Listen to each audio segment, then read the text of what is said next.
AP news. नमस्कार, मैं संतोष, आपका स्वागत है लोकतंत्र प्रहरी के पीएम न्यूज में, जहां हम देखेंगे दुर्ग जिले समेत प्रदेश एवं देश विदेश की कुछ प्रमुख खबरें। तो आइए शुरू करते हैं पहले दुर्ग जिले की खबरों से। भिलाई में आयोजित पिंक मैराथन 3.0 में महिलाओं और युवतियों का उत्साह देखने लायक रहा। महिला सशक्तिकरण, स्वास्थ्य जागरूकता और फिटनेस को समर्पित इस आयोजन में 1500 से अधिक प्रतिभागियों ने हिस्सा लेकर समाज को सकारात्मक संदेश दिया। भिलाई के सेंट्रल क्षेत्र में पिंक मैराथन 3.0 का भव्य आयोजन किया गया। टीम केसरिया भिलाई के तत्वाधान में आयोजित इस कार्यक्रम में 1500 से अधिक महिलाओं और युवतियों ने उत्साहपूर्वक भाग लिया। कार्यक्रम का उद्देश्य महिलाओं को स्वास्थ्य के प्रति जागरूक करना, उनका आत्मविश्वास बढ़ाना और सक्रिय जीवन शैली अपनाने के लिए प्रेरित करना था। कार्यक्रम का शुभारंभ मुख्य अतिथियों द्वारा दीप प्रज्वलित कर एवं हरी झंडी दिखाकर किया गया। मैराथन के दौरान प्रतिभागियों में जबरदस्त उत्साह देखने को मिला। महिलाओं ने न केवल दौड़ में हिस्सा लिया बल्कि फिटनेस और स्वास्थ्य के प्रति जागरूकता का भी संदेश दिया। मैराथन के समापन के बाद आयोजन स्थल पर जुम्बा सेशन, फिटनेस एक्टिविटी और विभिन्न मनोरंजक कार्यक्रमों का आयोजन किया गया, जिसमें महिलाओं और युवतियों ने चढ़ बढ़कर भाग लिया। पूरे आयोजन के दौरान उत्साह, ऊर्जा और सकारात्मक माहौल देखने को मिला। इस अवसर पर विनीत पांडे, डॉक्टर मानसी गुलाटी, डॉक्टर सविता मोहन, सोनाली चक्रवर्ती, दिव्या सुमन, स्मिता डोडगे, स्मिता गोस्वामी, संध्या वर्मा सहित कई गणमान्य अतिथि उपस्थित रहे। वहीं आयोजन को सफल बनाने में रोहन सिंह, ध्रुव पांडे, राहुल गजबिये, रोहन दीक्षित, रोहित सिंह, अभिषेक परिहार और शेख शाह की महत्वपूर्ण भूमिका रही। आयोजन के माध्यम से महिलाओं को स्वास्थ्य, आत्मनिर्भर और सशक्त बनने का संदेश दिया गया।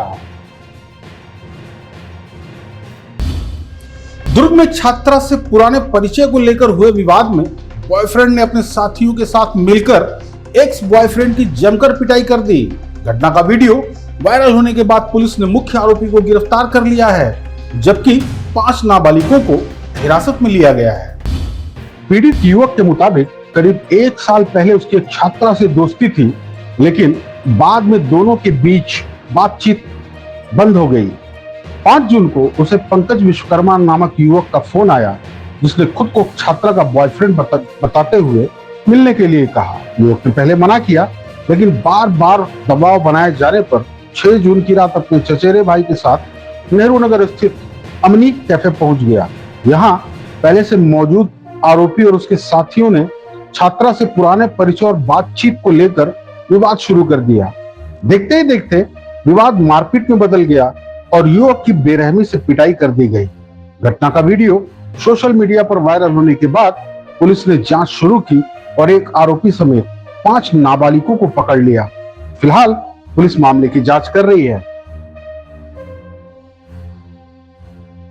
मारपीट करने वाले एक युवक पंकज विश्वकर्मा, जो कातुलगढ़ मिलन चौक थाना मोहननगर का निवासी है, वह और उसके साथ 5 अन्य अपचारी बालक, कुल 6 व्यक्तियों को गिरफ्तार किया गया है।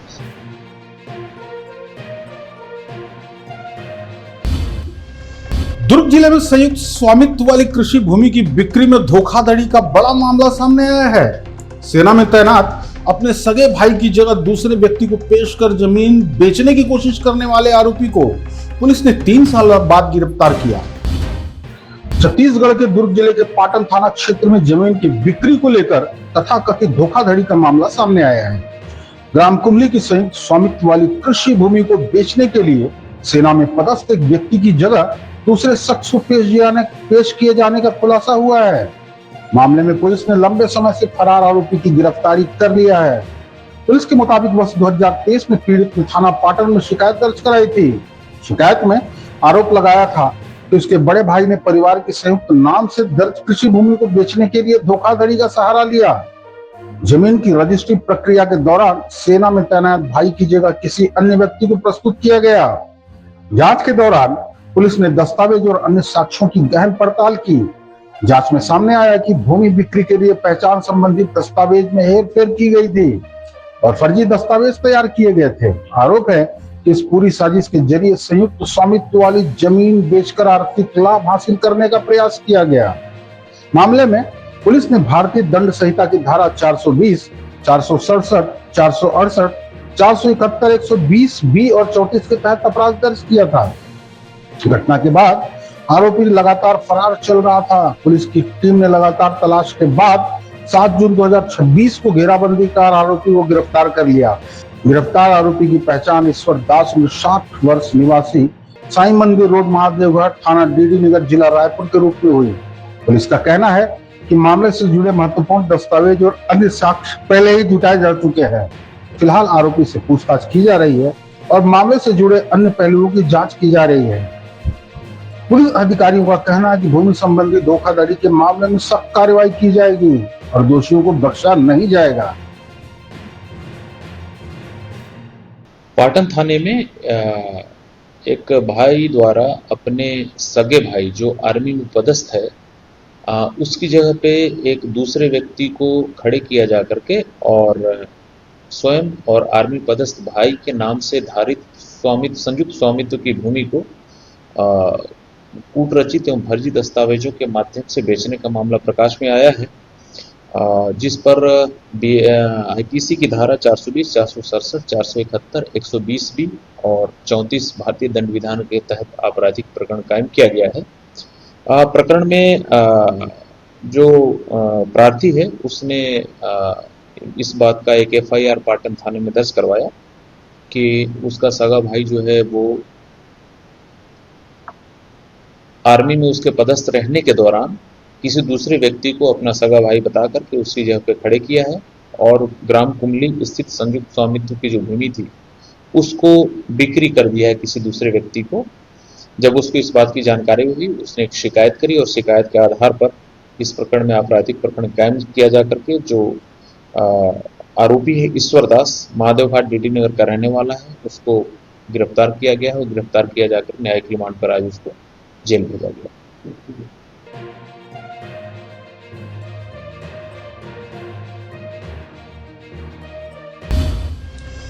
देश में दक्षिण पश्चिम मानसून तेजी से आगे बढ़ रहा है और कई राज्यों में बारिश का दौर जारी है। वहीं दूसरी ओर दिल्ली NCR में बारिश के बाद अब एक बार फिर भीषण गर्मी लौटने की संभावना जताई जा रही है।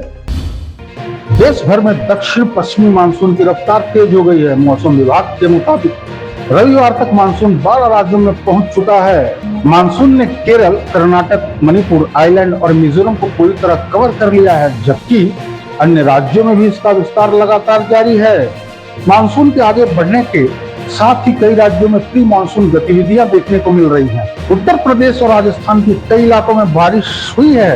राजस्थान के श्रीनगर में बारिश के साथ ओलावृष्टि भी दर्ज की गई, जिसमें मौसम में अचानक बदलाव देखने को मिला। मध्य प्रदेश में तेज आंधी और बारिश का असर यातायात पर भी पड़ा। इंदौर खंडवा हाईवे पर तेज हवाओं के कारण एक ऑटो पलट गया। हालांकि घटना में किसी बड़े नुकसान की सूचना नहीं है। उधर राजधानी दिल्ली में खराब मौसम का असर हवाई सेवाओं पर भी पड़ा। दिल्ली एयरपोर्ट पर तेज आंधी और बारिश के दौरान ग्राउंड रिपोर्ट उपकरणों की टक्कर से एयर इंडिया के तीनों नैरो बॉडी विमान क्षतिग्रस्त हो गए। घटना के बाद एहतियातन तीनों विमानों को ऑपरेशन से बाहर कर दिया गया है। हालांकि दिल्ली NCR में सोमवार से मौसम एक बार फिर करवट लेने जा रहा है। मौसम विभाग के अनुसार आने वाले दिनों में यहाँ तापमान तेजी से बढ़ सकता है और पारा 45 डिग्री सेल्सियस तक पहुँचने की आशंका है। विभाग ने अगले सप्ताह हीट वेव जैसी परिस्थितियां बनाने की संभावना जताई है। ऐसे में लोगों को गर्मी और लू से बचाव के लिए सावधानी बरतने की हिदायत दी है।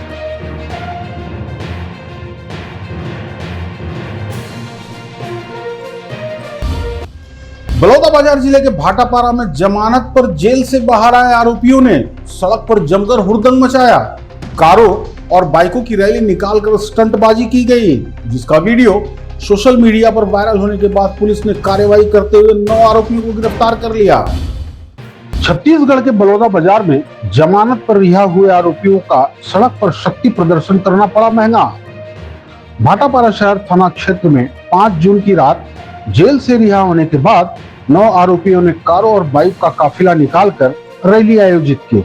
इस दौरान आरोपियों ने सड़क पर जमकर हुड़दंग मचाया और खतरनाक स्टंटबाजी भी की। वायरल वीडियो में कुछ युवक चलती कारों की खिड़कियों से बाहर लटकते नजर आ रहे हैं। वहीं कई वाहन सड़क पर लापरवाही से दौड़ाए गए। आरोप है कि इन दौरान आरोपियों ने राहगीरों और स्थानीय लोगों के साथ बदसलूकी भी की। रैली के दौरान कुछ लोगों ने आरोपियों का माला पहनाकर स्वागत किया। इसके अलावा आतिशबाजी कर जश्न मनाया गया। पूरे घटनाक्रम का वीडियो बनकर सोशल मीडिया प्लेटफॉर्म पर इंस्टाग्राम पर भी पोस्ट किया गया, जिसके बाद मामला पुलिस के संज्ञान में आया।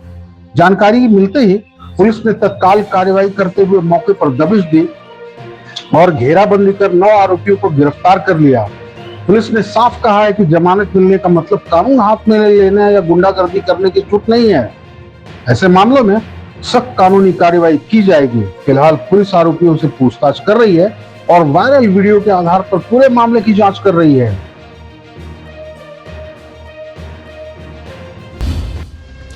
सुकमा जिले में एक नाबालिग के गर्भवती होने का मामला सामने आने के बाद पुलिस ने बड़ी कार्रवाई की है। पीड़िता की शिकायत पर 2 युवकों को गिरफ्तार कर जेल भेज दिया गया है। 2.5 महीने पहले नाबालिग के पेट में अचानक दर्द होने पर परिजन उसे अस्पताल लेकर पहुंचे।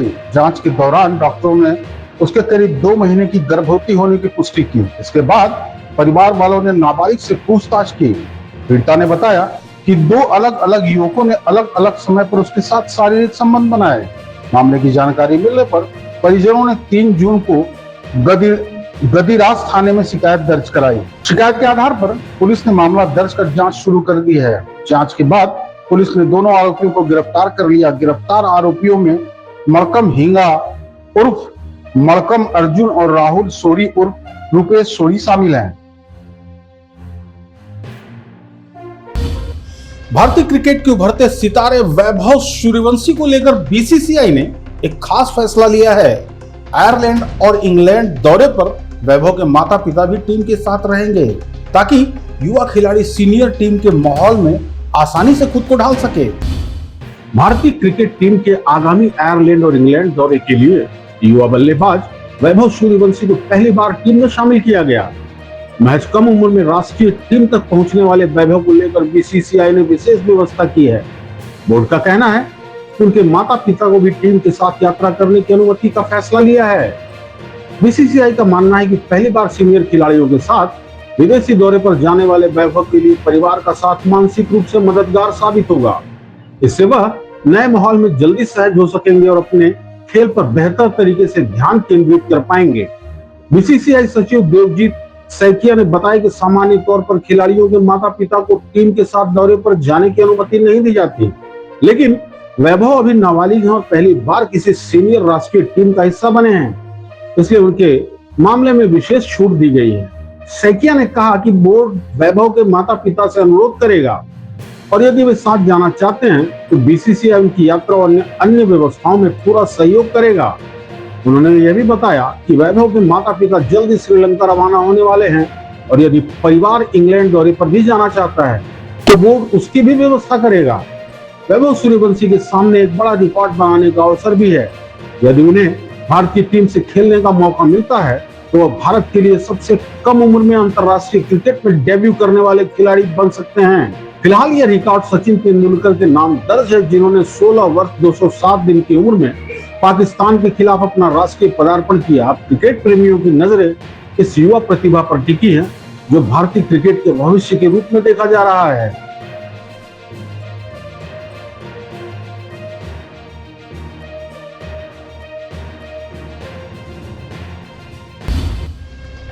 पश्चिम बंगाल की राजनीति से जुड़ी बड़ी खबर सामने आई है। टीएमसी नेता जहांगीर खान को पश्चिम बंगाल पुलिस की स्पेशल टास्क फोर्स ने नेपाल बॉर्डर से गिरफ्तार कर लिया है। जहांगीर पर कई आपराधिक मामले दर्ज हैं और वह लंबे समय से पुलिस की नजरों से बचता फिर रहा था। पश्चिम बंगाल पुलिस की स्पेशल टास्क फोर्स ने सोमवार को तृणमूल कांग्रेस नेता जहांगीर खान को नेपाल बॉर्डर से गिरफ्तार कर लिया। पुलिस के अनुसार दक्षिण 24 परगना जिले के फालता थाना क्षेत्र में जहांगीर खान के खिलाफ कुल 7 एफआईआर दर्ज हैं। गिरफ्तारी के बाद पुलिस उसे कोलकाता लेकर आ रही है, जहां आगे की कानूनी कार्रवाई की जाएगी। मीडिया रिपोर्ट्स के मुताबिक जहांगीर खान ने समर्थकों पर महिलाओं को गैंगरेप की धमकी देने के भी आरोप हैं। हालांकि इस मामले में अभी भी पश्चिम बंगाल की पुलिस की ओर से कोई आधिकारिक बयान जारी नहीं किया गया। बताया जा रहा है कि जहांगीर नेपाल भागने की तैयारी में था, लेकिन उसे पहले ही एसटीएफ ने दबोच लिया। जहांगीर खान ने 2026 का विधानसभा चुनाव फाल्ता सीट से लड़ा था। चुनाव के दौरान गड़बड़ियों की शिकायत के बाद 21 मई को यहां दोबारा मतदान कराया गया। रीपोल से 48 घंटे पहले ही जहांगीर ने चुनाव मैदान से हटने की घोषणा कर दी थी और अपना नाम वापस लेने की बात कही थी। 24 मई को चुनाव परिणाम घोषित हुए, जिसमें जहांगीर खान को हार का सामना करना पड़ा। इसके बाद वह सार्वजनिक रूप से नजर नहीं आया, न तो वह अपने घर पर दिखाई दिया और न ही पार्टी कार्यालय में। इसी दौरान उसके खिलाफ दर्ज मामलों को लेकर पुलिस की तलाश लगातार जारी है। मई 2026 में जहांगीर खान ने कलकत्ता हाईकोर्ट में याचिका दायर कर अपने खिलाफ दर्ज मामलों की जानकारी और गिरफ्तारी से संरक्षण की मांग की थी। उसका आरोप था कि उसके खिलाफ लगातार आपराधिक मामले दर्ज किए जा रहे हैं। हालांकि 26 मई को हाईकोर्ट द्वारा दी गई सभी सुरक्षा वापस ले ली गई थी। जहांगीर खान चुनाव प्रचार के दौरान अपनी पुष्पा स्टाइल छवि को लेकर भी चर्चा में रहा था। वो अक्सर फिल्म का चर्चित डायलॉग पुष्पा झुकेगा नहीं साला बोलते हुए नजर आता था और खुद को इलाके का मजबूत नेता बताता था। फिलहाल उसकी गिरफ्तारी के बाद मामले की जांच और पूछताछ जारी है। फिलीपींस में सोमवार आए सुबह 7.8 तीव्रता के शक्तिशाली भूकंप ने भारी दहशत फैला दी। भूकंप के बाद फिलीपींस, इंडोनेशिया और मलेशिया के तटीय इलाकों में सुनामी की चेतावनी जारी की गई है। हादसे में अब तक 3 लोगों की मौत और 5 लोगों के घायल होने की खबर है। अप्रैल में हुए सीज फायर के करीब 2 महीने बाद ईरान और इजराइल के बीच एक बार फिर तनाव चरम पर पहुंच गया है। ईरान ने इजराइल पर बैलिस्टिक मिसाइलों से हमला किया, जिसके जवाब में इजराइल ने भी ईरान के कई सैन्य ठिकानों का निशाना बनाया। ईरान और इजराइल के बीच एक बार फिर जंग जैसी स्थिति बन गई है। रविवार रात ईरान ने इजराइल पर कई बैलिस्टिक मिसाइलें दागी। ईरान की रिवोल्यूशनरी गार्ड यानी IRGC ने दावा किया है कि यह कार्रवाई लेबनान में हिजबुल्लाह पर इजरायली हमलों के जवाब में की गई है। मिसाइल हमले के बाद इजराइल के कई शहरों में सायरन बजाए गए और लोगों को सुरक्षित स्थानों पर पहुंचाया गया। ईरानी हमले के कुछ घंटों बाद इजराइल ने जवाबी कार्रवाई शुरू कर दी। इजरायली सेना के मुताबिक पश्चिमी और मध्य ईरान में मौजूद कई सैन्य ठिकानों को निशाना बनाया गया। हमलों के बाद ईरान और विभिन्न हिस्सों में धमाकों की आवाज सुनाई गई। ईरानी समाचार एजेंसी IRNA के अनुसार राजधानी तेहरान, तबरीज और इस्फहान में कई विस्फोट हुए हैं और IRGC ने आरोप लगाया है कि इजराइल ने अपने हमलों में एयर लॉन्च बैलिस्टिक मिसाइलों का इस्तेमाल किया। बढ़ते तनाव के बीच ईरान ने तेहरान स्थित इमाम खमैनी अंतर्राष्ट्रीय एयरपोर्ट के आसपास का एयर स्पेस बंद कर दिया। क्षेत्रीय सुरक्षा को देखते हुए इराक ने अगले 72 घंटे के लिए और सीरिया ने 12 घंटे के लिए अपना हवाई क्षेत्र बंद करने का फैसला लिया है। इस बीच मीडिया रिपोर्ट्स के मुताबिक अमेरिकी राष्ट्रपति डोनाल्ड ट्रंप ने इजरायली प्रधानमंत्री बेंजामिन नेतन्याहू से बड़े पैमाने पर जवाबी कार्रवाई से बचने और संयम बरतने की अपील की थी, लेकिन इसके बावजूद इजराइल ने सैन्य कार्रवाई को अंजाम दिया। गौरतलब है कि अप्रैल में दोनों देशों के बीच सीज फायर लागू हुआ था, लेकिन उसके बाद भी तनाव पूरी तरह खत्म नहीं हुआ था। अब ताजा हमलों ने मध्य पूर्व में एक बार फिर बड़े संघर्ष की आशंकाओं को बढ़ा दिया है।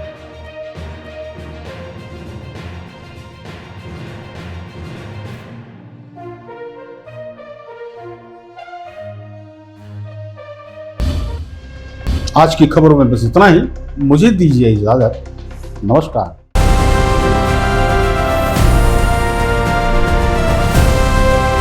हर खबर पर नजर, सच, हिम्मत और जमीनी रिपोर्टिंग, देश, समाज और सत्य के लिए। LP न्यूज, आपकी आवाज।